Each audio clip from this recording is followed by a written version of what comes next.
Hey guys, it's Olivie Blake, and this is me not writing. Today is actually Mr. Blake's birthday. I like to do book releases on either my birthday or Mr. Blake's birthday. There is no real reason for that. They happen to be at good times of year. Obviously, in my opinion, I think my birthday is a great time of year. Probably the rest of the country disagrees. Just a guess. To start, The Lover's Grimm is now available. I don't have my paperback copy yet, or I would show it to you, but it's a really, really great picture by Aurora Sinclair, and the illustrations are great by Lil Kimura, as usual. Oh, I just got real Chicago right there. I lived there for 3 years, and somehow it just invaded my accent. I apologize to all of you. It's no Boston sexiest accent or whatever that was, but anyway, what was I saying? The Lover's Grimm is now available. I would show it to you if I had it. I don't have it. I will have it soon. And then I'll probably wave it around in front of you a whole bunch. I'm really excited about this collection. One of the stories was not finished until Monday. So this was a weird release. There was a lot of panic here, but it was just kind of, I really loved the story and I really wanted to include it in this collection. I felt like it made, it balanced out all the different moods of the different stories, because I think they definitely each have a different vibe to them. So this one kind of made it more well-rounded. That story is called Kill the Bachelor, and it has a twist. I wonder what it could be. Anyway, yeah. So there's 5 stories. This is a slightly longer, not slightly, this is a considerably longer collection than the others have been. This collection is actually novel length, whereas the other 2, Fairy Tales of the Macabre and Midsummer Night Dreams, were both around 40,000, 50,000 words. This one is 75. So yeah, that's why the paperback is a little bit more expensive. It is $1 more expensive than usual, but yeah, there are just 2 very long, like almost novella-length stories in it. So yeah, I hope you like it. I have rambled on enough about it. I did want to share with you some upgrades, maybe not upgrades, but new things I've been doing in the beauty arena. It's summer, so not that I can tell. There's some like severe June gloom going on. Just for the record, never visit LA in June. It's something about the marine layer. If you're not from here, don't come here in June. It's like LA's winter. So I'm experimenting with summer lip colors. This one is first class. The Sephora Lip Stories lipsticks are like $8 or something. So I got this and then like kind of a pinky red, and we'll see how that goes. This one is more of an orange. I don't know, it's kind of fun. I kind of have to smudge it a lot. It's matte and I have to do a lot of like, I don't want it to look so lipstick and more like, oh, maybe she just ate a popsicle. In recent hair news, I shower at night, so I mostly let my hair air dry. And I put some of this Way rose hair and body oil. I'm gonna be totally honest with you. I started buying these hair products because I like their packaging. I'm very into minimalism. I also started using Herbivore skin products. I can't really weigh in on that yet. It's only been like a month and I'm not sure I know the difference with my skin yet, but the packaging is beautiful. Anyway, so I put in like one of this from approximately here down. I don't put it in my scalp or anything, but just like around here down. And then I spray the Wave spray, also Way, just on my ends, because I don't know about you, but every time I try to use it, because Wave stuff always smells so good. It smells so good. But I would put it, you know, up here and then it would just get frizzy. Things I've learned. I also recently started buying men's deodorant. I don't know if you've ever seen the way deodorant is marketed to men. It's sort of unbelievable. Like, I don't know why men are like this, but every single deodorant was like, the titles were like Ambassador, the scent of excellence, and like Captain, the scent of confidence. And this one is Wolfthorn for nocturnal creatures. It smells like candy. I don't understand how this is even remotely a male scent. But here we are. Okay, so, hi Olivie, just wanted to say thank you for your videos. I always enjoy hearing your thoughts on things, and I look up to you like a cooler, wiser big sister with much nicer hair. LOL. Thanks. I do my best. I've shared some secrets with you. Oh, I guess I should also say I started using Prose, the shampoo that like probably Instagram has been pushing on you. I think it's cool because it asks a lot of stuff about your environment, which is good because it can be more, my hair doesn't like humidity, and it can be a little more humid here than where I grew up. So there's something in it that makes my hair not go insane, which was very helpful to me when I went to Iowa. I think I like it. It's a little, I used to use Verb products before that, and Prose is definitely more expensive, but I do feel like I'm getting more because it is custom. But also, I don't know if that's just very clever marketing. But anyway, so there's that news. Also, could I ask for some advice? Yes, you have come to the right place. I dabble in a lot of hobbies, painting, writing, playing music, crafting, etc., but I never stick to anything long term. I want to focus solely on one or two hobbies in hobbits. That was me combining hobbies and habits. But I keep going back to my old patterns. What should I do to calm my squirrel brain? To be honest with you, I think that maybe this is what's calming your squirrel brain. I think that you cycling through hobbies is probably good for you. I know that I know what you mean, where it's just like it's probably related to your mood. I am very mood dependent, so maybe that's just where my head always goes. But I feel like I don't necessarily think this is a bad thing. I think if you were having trouble focusing on like your job or school, that would be something to address more seriously. But I don't think there's anything wrong with changing your hobbies regularly or cycling through them. I understand what you mean about wanting to focus on one or two, but I think that part of the idea having a hobby is having something that you enjoy, right? But I think maybe what you enjoy is the newness of it or the jumping into it. And I think it's okay to let yourself do that so that you don't necessarily behave that way in other parts of your life. I mean, what if you were jumping in and out of relationships, for example, or not able to focus on projects at work? I think if you let your squirrel brain be its squirrel brain self when it comes to hobbies, that's fine. You don't have to put so much pressure on yourself if it's something you're doing to make yourself happy. I think the moment you're like, no, I have to focus on something, it becomes not a hobby anymore and more a task, a job. So when I started writing, that was like my creative outlet, right? But now that writing is a little bit more my job or what I want to be my job, sometimes writing can be more stressful than relaxing. I don't draw very well, so I have one of those like adult coloring books, and I do that sometimes when I need to be creative, but I don't want it to feel like work. So this is a very long-winded way of repeating myself and just saying, I think it's okay if you just kind of let yourself wander. I think also once you say, okay, I'm allowed to do whatever hobby I want to do right now, I think you'll find that like lessening the bar of the expectations on yourself is going to make you feel more able to focus on something. I think once you're like, okay, I'm going to paint. Like, painting is going to be my thing.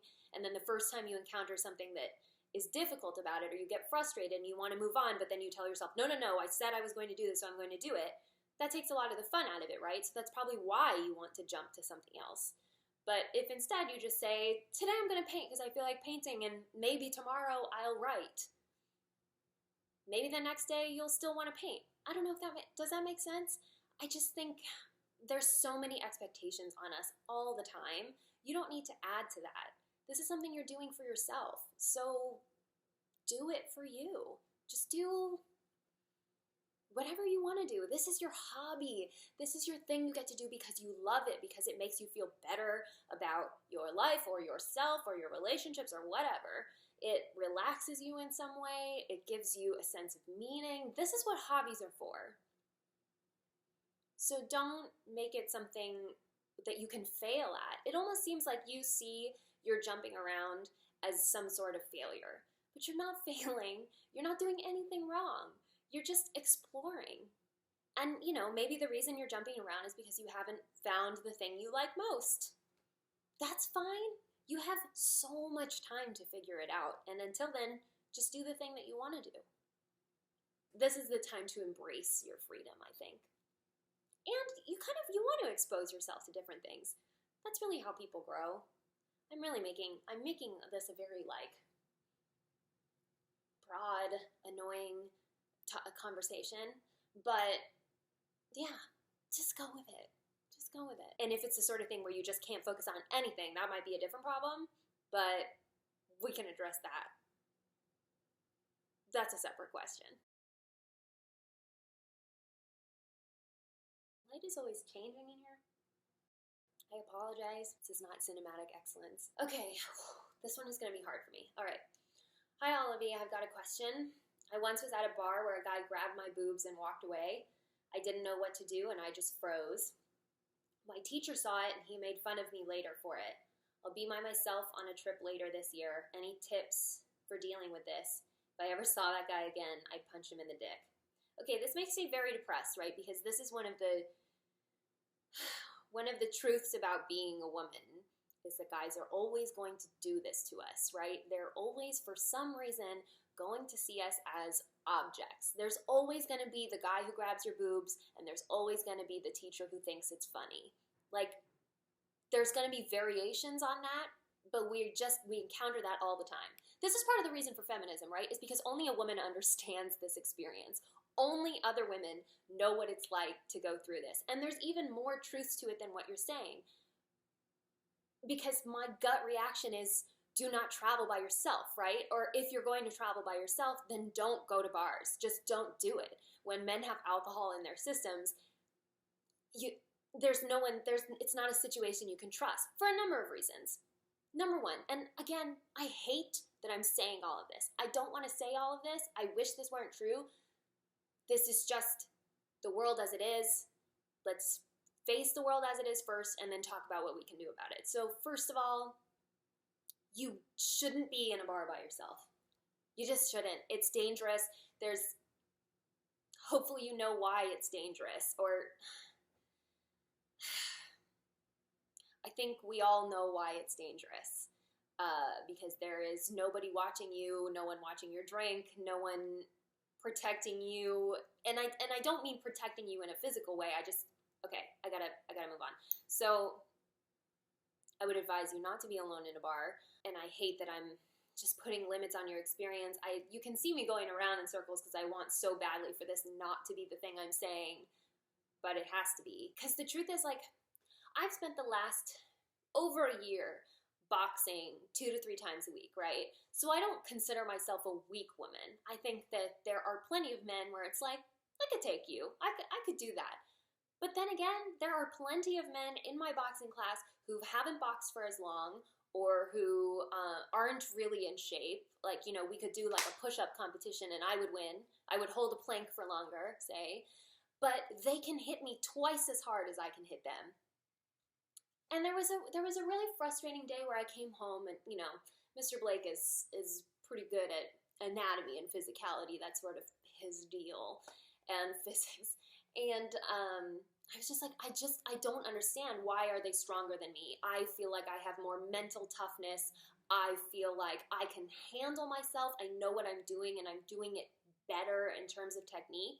So why can they hit so hard and I can't? Like, at what point am I going to have the endurance or the strength for this? And he was like, men just have more muscle fiber. That's literally all it is.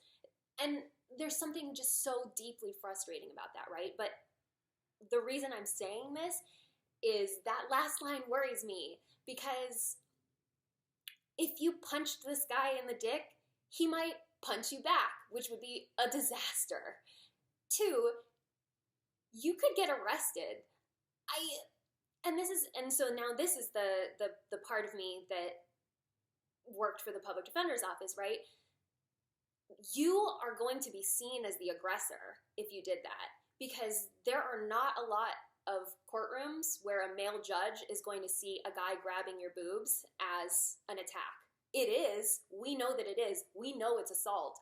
Very few male judges are going to agree with you. And that's just one of the worst truths in the world, is they are not going to see that as an attack. They're going to see you attacking him as the attack. You are going to get arrested. You are going to get the assault charge. And it sounds, you're traveling, if you're in another country, you do not want to do this, okay? And I know that, I'm sure that part of that was a joke, but I want to be very honest with you. This is not a joke. Do not escalate a situation like that, because the chance that you could get hurt is so high. You could get hurt or you could get in trouble in a way that you might not be able to get out of. I hate saying that. I hate that I have to sit here and say that, because it drives me crazy. Do you know how many weak men there are in the world? But they're only weak mentally, psychologically. Unfortunately, in most cases, they will beat us in a physical fight, right? And sociologically speaking, they will beat us in a courtroom. There was an article that just came out about a very famous columnist who was raped by the President of the United States. And is anything going to happen? No.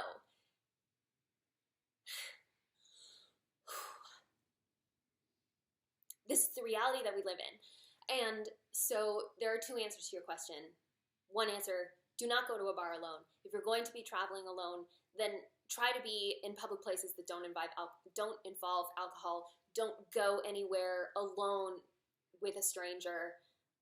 You want to make sure people see you. You want to have witnesses, right? I hate this so much. I hate this so much. But it's important that people see you, because otherwise you don't know what's going to happen. That's just the truth. That is my answer to you. Please be careful. If you can avoid traveling alone, please try to avoid it. I had so many clients when I worked for the PD's office. I had so many clients who it wasn't their fault. You know, it was something like this where a guy did something and they fought back, and they were the ones in lockup, okay? They were the ones who needed me to be their lawyer. So do as much as you can to stay out of trouble. Try not to escalate situations. In terms of what can we do for this world that is so freaking messed up for women, dump your misogynistic boyfriends. I don't know why I'm just always here telling you to dump your boyfriends, but the truth is that men do not understand the female experience. They don't have to. They're never going to understand what it's like to have a male manager who just never trusts you, who just never trusts your intellect or your expertise and just always wants to hear it from another man, right? They're not going to understand that experience. They're not going to understand what it's like when you order a drink and you have to keep your eye on that drink at all times. They don't know what that's like. They don't know what it's like. I went into a public restroom the other day. It was very sort of eerily empty. It was one of those large bathrooms, right? And then all of a sudden, all of the lights go out, and I heard a door open from one of the stalls further down. And I immediately was terrified, because how many times have you heard stories about men just like hiding in public restrooms? I don't know if that's a thing I heard about a lot. And, you know, then the lights came on and it turned out it was fine. But for a second, my heart stopped, because what was I supposed to do in complete darkness in a bathroom, you know? And I came out and I told Mr. Blake that I didn't want to go to that bathroom anymore, because that was a really scary moment for me. And he was like, I would have protected you. And I was like, you're outside. What would you have done to protect me? That's not a thing. You're not going to be there in the spur of the moment if that were to happen. There's a tweet that's like, not all men, but always men. And that's just like how I feel about that's the female experience in a tweet right there. The reality is that we constantly have to worry about our safety. So we need to reward the men who recognize that Trump is a bad guy. We need to reward the men who realize that feminism does affect them. We need to reward the men who try to grasp our experience and don't make arguments like, oh, feminism isn't necessary anymore. We need to support each other, protect each other. This is why feminism is so important, why it's so important to me specifically. I don't want this to be the world. I don't want this to be the world. If I ever have a daughter, I don't want to say these things to her. And the thing is, this is the female experience, but there are experiences like this. I once read an article that was like, how to teach your black son to talk to cops, right? When you are a person of color and you get pulled over, you cannot live through that experience the same way as a white man or even a white woman getting pulled over by a cop, right? It is a much scarier situation just on its face. Literally on its face, it's a different situation. These are things that we don't think about. This is how men don't understand the female experience. Sometimes we don't understand these experiences. Or I read a post about why pride is so important. I think I read specifically, it was like a gay teen who was all covered in, paint from going to pride, and then was like furiously scrubbing it off so he didn't get beat up on his way home on the bus. There are so many experiences that people don't understand, that they don't understand about us, that we don't understand about them. And we just really need to do our best to support people who are trying to protect those experiences. Our own is one of them. And I know I'm going off on a little bit of a tangent, but I'm just really worried about you, and I'm just really worried about the world, and with everything that's going on. I mean, with immigration, there's not enough people protecting immigrant rights, and it's choose wisely the people that are in your life. I think this is the most we can do right now. I think this especially bothers me because there have been so many, especially women in my life, who are like, my husband, my boyfriend isn't active in politics, or they're a Republican, and like, that bothers me, but I'm not doing anything about it. But the fact is that we either need to educate them, if they can be educated, or if they can learn to realize what these marginalized experiences are like, or we need to disassociate. Which sounds like a very militant call to action, but that's the only way that these beliefs die. There's just sort of this delusion that there's a whole group of people that aren't affected by this, right? And that's just, it's sad, it's frustrating. The world is never going to change like that. I'm going to have to continually say things like, don't go to bars alone, even though I hate traveling with other people. I hate traveling with other people. I wish I could travel alone. I think that would be way better. I like to do things alone.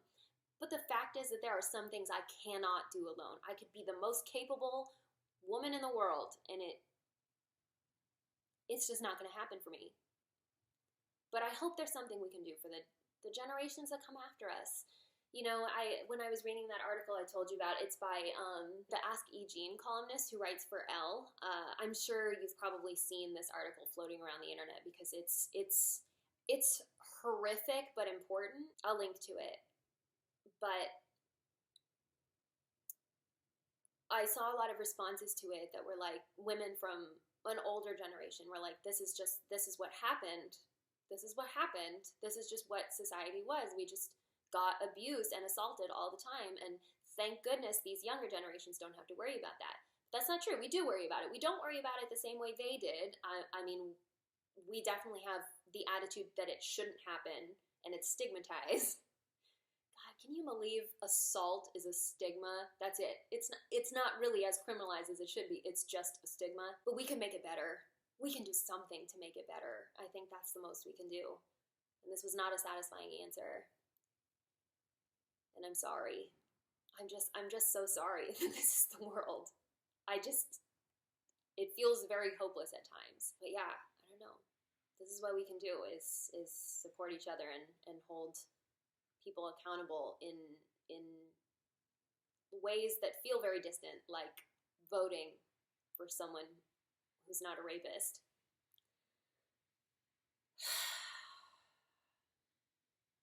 I'm sorry that this is the answer. Let's not end here.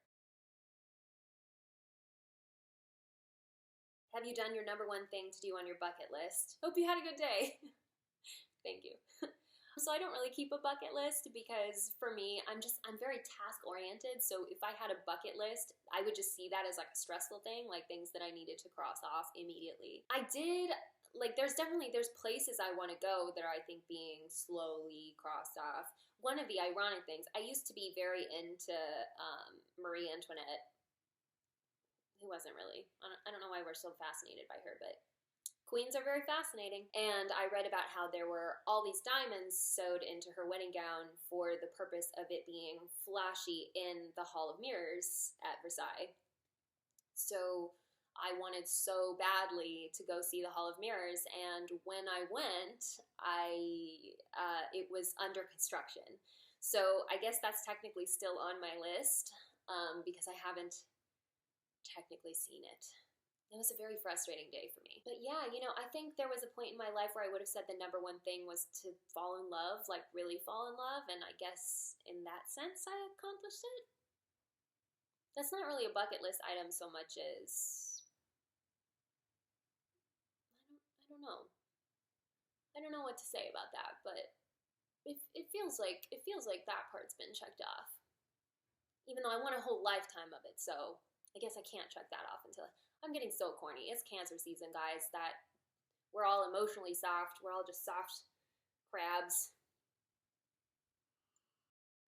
Yeah, but I think it's less things I want to do and more places I want to go, things I want to see. Every now and then I get very excited about having a kid just in terms of like taking them to see things for the first time.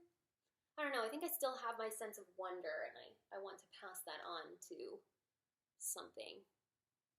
Not my dog, he doesn't seem to be very interested in much. So I guess it'll have to be a smaller human. That's not coming anytime soon. I should really just stop saying things like that, but here we are. Okay, well, I think I've gone on for long enough. Let's see, what can I say? Oh, so someone asked me about diet and exercise, if I could talk about that, workouts and stuff. So I figured I would just save that for next week because I'm not sure yet what I'm going to talk about. So if you have any specific questions, please send them to me before next week or before like Friday. That would be great because it would help me not just ramble on for 100 years. / I don't know if you want me to demonstrate anything. I don't know that I don't know what I would, but if you want that, I guess you could ask for it. Well, it is Mr. Blake's birthday, so as soon as he gets back from biking, you'll notice there is a bike missing. That's because he's on it. The Lover's Gram is now available. Pick up a copy if you want. I will give you the link. Just, you know, a generous offer from me to you. I will give you the link. And yeah, we'll probably talk about that more next week. This has been me, Olivie Blake, not writing, and I'll see you next week.